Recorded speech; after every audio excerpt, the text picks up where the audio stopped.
Cet atelier vise à analyser le putting, c'est-à-dire le dernier coup au golf, puisqu'il consiste à mettre la balle dans le trou. Le joueur est beaucoup plus proche du but, mais la frappe n'en demeure pas moins technique.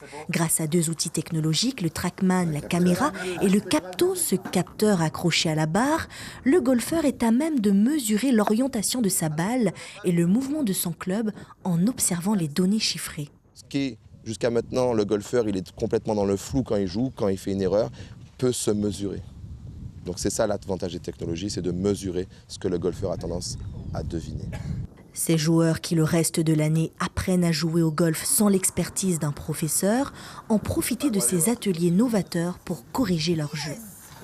C'est assez rentable, je vais progresser au niveau de mon jeu, si tout ça, parce qu'on n'a pas souvent ça ici. Et c'est le moment de profiter pour améliorer le petit jeu.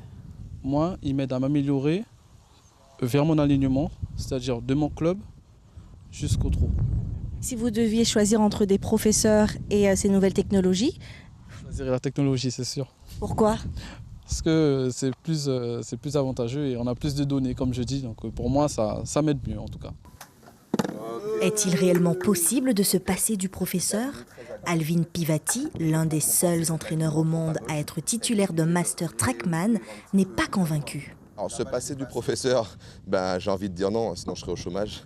Mais le but, c'est de pouvoir créer un peu d'autonomie chez les golfeurs, comme je le disais tout à l'heure, et de créer une récurrence. Donc aujourd'hui, je suis très content de venir pour la première fois en Guyane.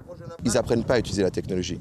Je donne une image ou en tout cas un sens aux chiffres aux golfeurs pour qu'ils puissent comprendre comment modifier leur technique ou comment modifier leurs habitudes pour que les chiffres s'améliorent.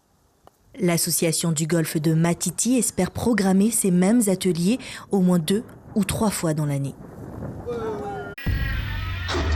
Suivez l'info sur Guyana Première, télé, radio et internet.